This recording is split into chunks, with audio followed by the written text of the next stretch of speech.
Jealous Sil kidnapped my daughter to teach me a lesson because my baby would steal the attention from her miracle baby. But now she's spending her night in jail instead. I've been married to my husband, Lucas, for the past 5 years. We met through a blind date set up by our mutual friends. I have to admit, I was a bit skeptical about the whole idea of a blind date at first. The thought of meeting someone I knew nothing about and trying to make a connection seemed daunting. But from the moment I met Lucas, there was something between us that just clicked. What started as a casual evening turned into something much more significant. As we began spending more time together, it became clear that we shared a connection that went beyond the surface. There was a natural ease in our conversations, a comfort in each other's presence, and a growing list of things we found in common. It didn't take long for both of us to realize that what we had was special. Our relationship quickly grew from casual outings to something deeper and more meaningful. We started talking about our hopes, dreams, and the future we wanted to build together. Eventually, after months and months of dating, we decided to take the next step and got married. Surrounded by our closest family and friends, we pledged our lives to each other in a heartfelt ceremony. Our wedding day was filled with so much love and joy. I can still recall every detail of the day, the look in Lucas's eyes as I walked down the aisle, his brother, Kyle, cheering us on as his best man, the laughter of our family and friends, and the feeling of pure happiness that enveloped us. That day truly stands as one of the happiest days of my life, a moment when everything felt right, and the love we had for each other was celebrated in the most beautiful way. Right from the start, both Lucas and I had always wanted children. From the early days of our relationship, we had discussed becoming parents, and it was a dream we both shared deeply. We imagined a future filled with the sounds of little feet running through the house, the laughter of children filling the rooms, and the joy of nurturing and guiding a new life together. However, as much as we longed for it, the journey to parenthood turned out to be much more challenging than we ever anticipated. For what felt like an eternity, we tried everything to get pregnant but were unsuccessful. We meticulously tracked my ovulation, planning every aspect with hope and anticipation. We made significant lifestyle changes. Both of us gave up drinking and smoking, habits we knew could affect our chances. We committed to regular exercise, becoming almost religious in our approach to fitness. We also took a hard look at our diet, making sure we were eating all the right things to create the best possible conditions for conception. But despite all our efforts, the result was always the same. Month after month, we were met with disappointment. We couldn't understand why it wasn't happening for us when we were doing everything right. Eventually, we decided to seek medical advice. We both got thoroughly checked out, hoping for some kind of explanation or solution. But when the results came back, the doctors told us that there was nothing wrong with either of us. They said everything looked perfectly normal, and that sometimes, it just takes time. Their advice was to be patient and trust that the process would work someday. Hearing that was both a relief and a source of frustration. On one hand, it was comforting to know that there wasn't an underlying issue preventing us from conceiving. On the other hand, being told to just wait and see felt so uncertain. Patience, as they say, is a virtue, but it's not an easy one to practice when you're waiting for something you want so desperately. Lucas and I continued to dream about the day I would finally see that positive pregnancy test and how we would celebrate that moment. As luck would have it, last year, our patience finally paid off. It started with me missing my period, which wasn't entirely unusual, but then I began to feel sick in the mornings. At first, I didn't think much of it. Life was busy, and I just brushed it off as stress or maybe a little bug. But then, my best friend Vivian heard about my symptoms. She immediately sensed something I hadn't dared to believe yet and rushed over to my place with a handful of pregnancy tests. When she showed up at my door with those kits, my heart started racing. Could this really be happening? As I ripped open the first kit, both Vivian and I were shaking with excitement. I was already crying, the mere thought of finally being pregnant overwhelming me with hope and joy. And then, it happened. The test confirmed that I was pregnant. I remember staring at those 2 lines in disbelief. Vivian and I started jumping up and down in joy, screaming and hugging each other as the realization hit us. We couldn't believe our eyes. After all the months of waiting and hoping, the moment had finally arrived. That evening, I knew I wanted to make the moment just as special for Lucas. My husband had been on this journey with me every step of the way, and I wanted the news to be a memory we would cherish forever. With Vivian's help, I planned a sweet little surprise. We decorated the living room with balloons and bought a small cake to celebrate the news. It was simple but perfect. When Lucas came home from work that night, he was immediately puzzled by the festive decorations.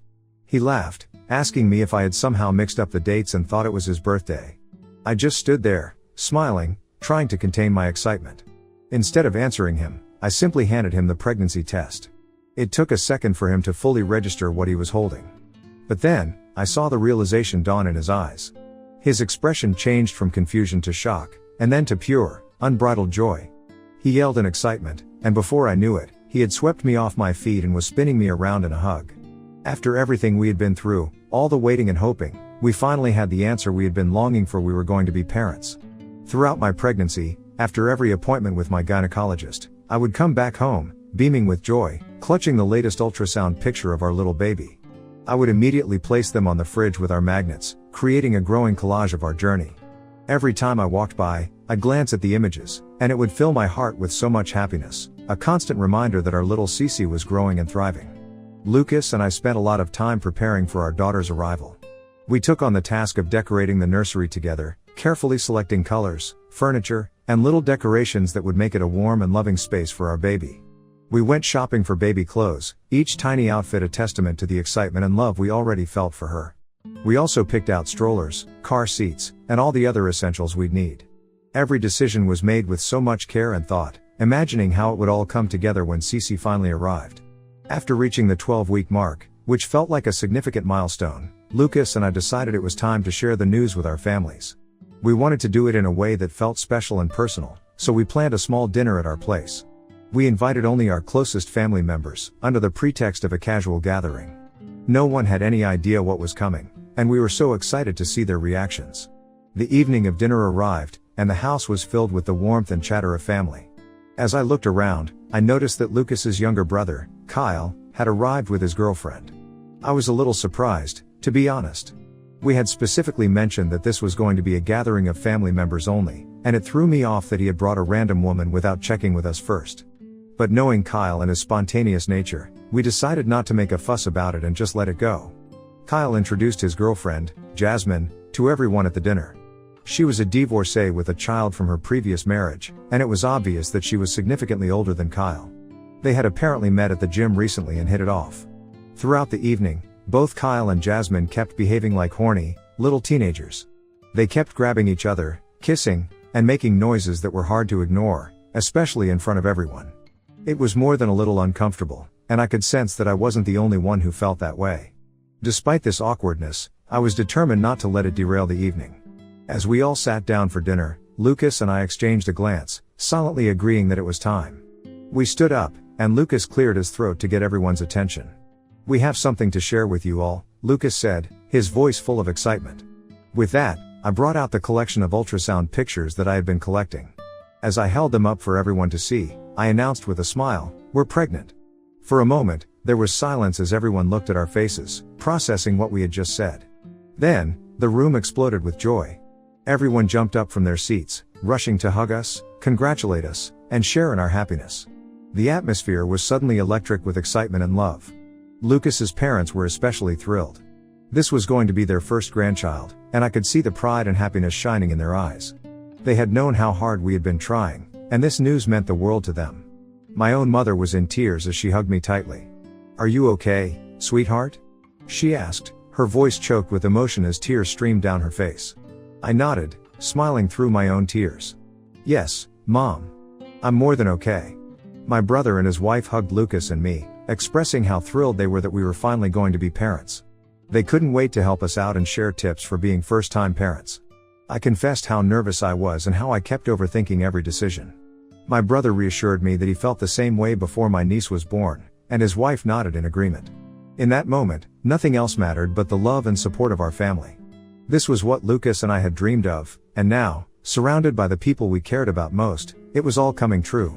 The evening had been filled with so much joy, but there was one person who stood out like a sore thumb: Jasmine. While everyone else was celebrating and sharing in our happiness, Jasmine sat motionless in her chair, glaring at us with a look of unmistakable anger. Her reaction was so starkly different from everyone else's that it was impossible not to notice. I couldn't help but feel a bit uneasy about it. When Kyle came over to hug me, I took the opportunity to quietly ask him what was going on with Jasmine. I wondered if we had somehow offended her, though I couldn't think of anything that might have caused such a reaction. But Kyle just shrugged it off, telling me it wasn't a big deal. He seemed completely unconcerned, as if her behavior was something he was used to.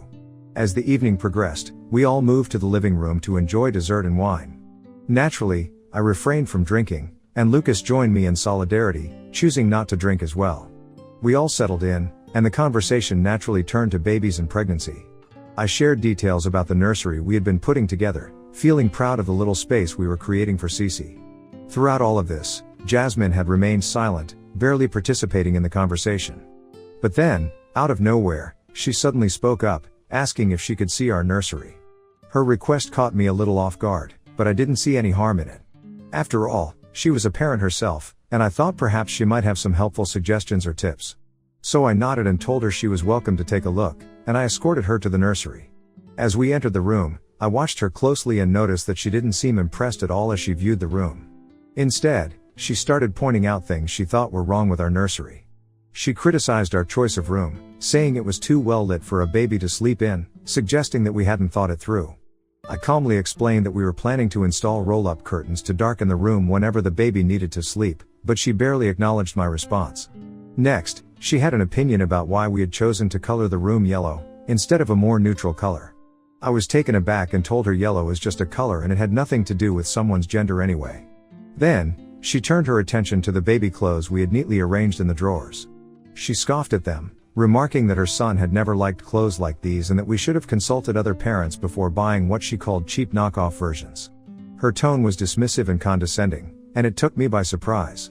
Up until that moment, I had been trying to be polite, assuming she might just be a bit blunt, but this crossed a line. I couldn't hold back anymore. "What the hell are you talking about?" I asked her, unable to hide the frustration in my voice. Her words stung, especially after all the effort Lucas and I had put into making everything perfect for our baby. It was clear she had no intention of offering any constructive advice. Instead, it seemed like she was deliberately trying to undermine the happiness of the evening. Just as Jasmine was about to respond, my mother and mother-in-law walked into the nursery, their faces lighting up as they admired the room. They began to gush over how beautiful everything looked, and for a moment, their warmth and praise filled the room, softening the tension that had been building. However, I wasn't ready to let the issue with Jasmine slide. I turned back to her, repeating my question with a firm tone. "What exactly did you mean by that?" Both my mother and mother-in-law noticed that something was off. Sensing the unease, my mother asked me what was wrong. I didn't hesitate to explain how Jasmine had been criticizing the nursery and had even gone so far as to call the baby clothes we'd chosen cheap. Both of them were taken aback by this, clearly surprised that someone would be so openly critical, especially during such a special time. My mother-in-law laughed in disbelief and turned to Jasmine, asking, "Is this true?" Jasmine, seemingly caught off guard by the sudden attention, tried to downplay her earlier remarks. She claimed that she found the clothes too rough to the touch and that she was simply advising me to consider softer options. But my mother and Mill weren't buying it. They both shook their heads and chuckled softly, pointing out to her that the clothes felt perfectly smooth to them. Jasmine then quickly tried to backtrack, insisting that as a mother, she knew better and that I should learn to keep an open mind and be willing to accept criticism. But before I could respond, my mother stepped in, her voice firm yet calm. "Well, we're mothers too," she said, "and we would never say something like that to her. You should know better than anyone how difficult it is to be a first-time mother." My mother-in-law joined in, backing me up as well. "This isn't your place to criticize, Jasmine," she said. "It's one thing to offer advice, but this isn't how you do it." Jasmine's face flushed with embarrassment as she realized she was outnumbered and out of line.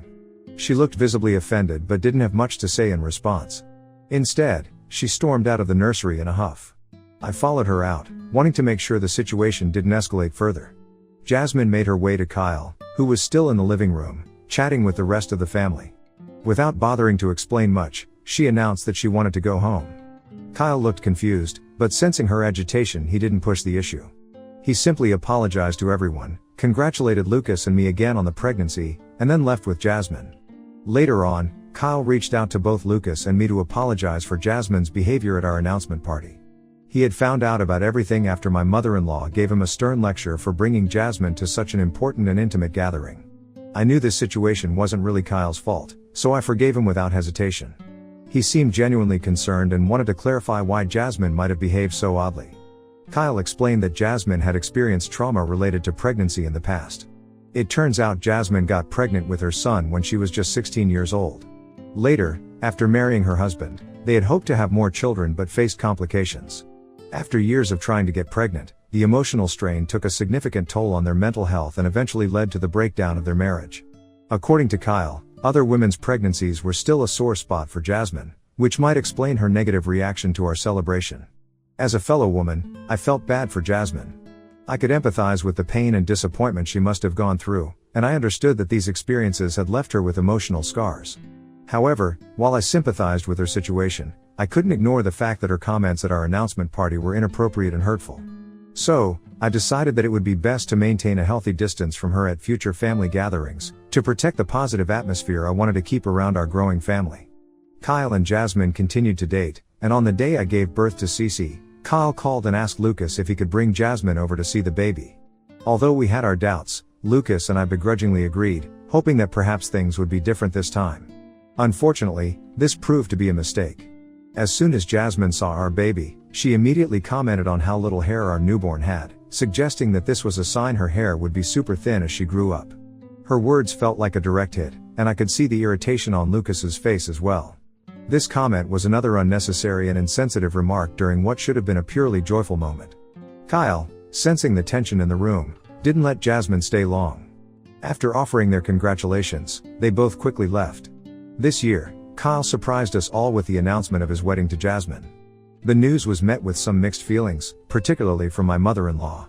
She was openly disappointed with Kyle's choice to marry Jasmine, having never wanted her to become a part of the family. It turns out that my mother-in-law and Jasmine had been clashing for months. Knowing my mother-in-law's usually warm and kind demeanor, I knew that Jasmine's behavior was likely the source of their ongoing tension. When Lucas called Kyle to discuss the sudden wedding, since he believed that this was happening a bit too fast, Kyle confessed to him that Jasmine was actually 4 months pregnant. Apparently Kyle had only discovered this 2 months prior and had kept it a secret as they didn't want to be judged before they got married. Kyle expressed that he wanted to marry Jasmine before the baby was born, which was understandable given their circumstances. However, during the actual preparations for the wedding, Jasmine threw a fit while trying on wedding dresses because she couldn't fit into any of them. She had gained weight during her pregnancy, which made it difficult for her to wear her dream dress. Kyle tried to convince her to wear something much more comfortable, but she was adamant about the dress. In the end, she demanded that Kyle change the wedding date. Originally, the wedding was planned to occur before the baby's arrival, but it was now pushed to a month after the baby was due so that Jasmine could have time to lose some of the weight she had gained. Despite the frustration that the change of plans might have caused, everyone understood that this was Jasmine and Kyle's special day, and they had every right to choose a date that made them feel comfortable. A month ago, Jasmine gave birth to her daughter, and Lucas and I had even gone to the hospital to congratulate her and Kyle about the baby. For their approaching wedding, Lucas was going to be Kyle's best man. We were not comfortable leaving Cece behind for the entire day, so we decided to take our daughter with us. My mother-in-law and I discussed it, and we agreed that we could handle taking care of Cece between us. I did try looking into hiring a babysitter for the hotel room at first, but with the rising concerns about child abductions, I felt more comfortable having a known family member look after Cece instead. During the reception, I was planning not to drink and would retire early to our room anyway, ensuring Cece was well cared for throughout the evening. However, about a week before the wedding, Jasmine called me. During our conversation, Jasmine asked me if I would be bringing Cece to the wedding. I confirmed that I would and went on to share our plan to manage Cece's care throughout the evening. To my surprise, Jasmine interrupted me and said she didn't want Cece at the wedding. I was taken aback and asked her why. Jasmine told me that she only wanted her miracle baby to be the center of attention and that having Cece there would divert attention away from her. I tried to explain that everyone had already met Cece and that no one could ever take any attention away from her on her wedding day. But Jasmine was insistent, and she became increasingly upset. She told me that if I couldn't respect her boundaries, then I wasn't welcome at the wedding. The situation eventually escalated into a huge argument involving Jasmine, Kyle, Lucas, and my mother-in-law. Kyle reached out to me, apologizing for Jasmine's behavior and clarifying that I was still very much invited to the wedding. He urged me not to take Jasmine's words too seriously and assured me that I was free to bring Cece. I was so pissed at Jasmine that I had half a mind to refuse to go to their wedding, but I knew that it was important to support Lucas and be there for his brother's wedding. So, I decided to put my feelings aside and go to the wedding, focusing on making the best of the situation for the sake of family harmony. This now brings us to the situation that occurred. During Kyle's and Jasmine's ceremony, a few relatives couldn't help but admire Cece, cooing over her and noting how cute she looked. Jasmine would occasionally shoot me a disapproving glance whenever our eyes met. It was clear that she still hated the fact that I had brought Cece to her wedding, even though her baby was clearly the star of the event and I was making no effort to steal the spotlight. When the celebration moved on to the reception area, my mother-in-law, Lucas, and I took turns looking after Cece in our hotel room, just as we had planned. Although my mother-in-law got a bit tipsy as the evening progressed, Lucas and I abstained from drinking completely, so we could focus on taking care of Cece. In the middle of the reception, I noticed my mother-in-law, who was supposed to be with Cece at that moment, coming down to our hotel room, frantically searching for me. Something about her demeanor made my heart race. I rushed over to her to find out what was wrong, and Lucas, sensing that something was amiss, followed closely behind. My mother-in-law's voice trembled as she whispered that Cece was missing. My heart felt like it had dropped to the floor. Lucas asked her what she meant by missing since he had just left our daughter in her care in the room. This is when my mother-in-law confessed that Jasmine had come into the room shortly after he had left. Both of them were talking, and at one point, my Mill had to use the washroom, but when she came out, both Cece and Jasmine were gone. Confused, both Lucas and I immediately sought out Kyle, asking him where Jasmine was and why would she even do something like this. Kyle was taken aback by the whole thing as well. Amid the celebrations and the crowd, we alerted the hotel staff to search for both Cece and Jasmine. The staff sprang into action immediately, but despite their efforts, there was no sign of either of them, even after an hour. This is why I felt compelled to call the police. Kyle tried to reassure me that I should not involve the authorities, insisting that Jasmine would not do anything to harm Cece, but my fear and anxiety were overwhelming. The idea that Cece was missing with Jasmine, who had already shown troubling behavior, was unbearable. When the police arrived, we provided statements and described the situation, all while trying to keep our composure. The wedding guests also began to notice something was wrong, and the atmosphere shifted from celebration to concern. Then, a hotel staff member arrived, announcing that Cece and Jasmine had been found in the back of the hotel. We rushed out with him, my heart pounding with dread. There, we saw Jasmine sitting in a chair, holding Cece in one arm and smoking in the other hand. Her own baby was also in a baby carrier next to her. I couldn't contain my tears as I rushed to grab Cece from Jasmine and checked on her. Lucas started yelling at Jasmine, demanding to know why she had taken Cece without informing anyone. Jasmine's response was that she simply wanted to help out my Mill and she was our family now anyway. My mother-in-law, now fully sober and frantic, screamed at Jasmine, explaining that Jasmine had no right to take our daughter without our permission and that she had knowingly disappeared when Mill was in the washroom.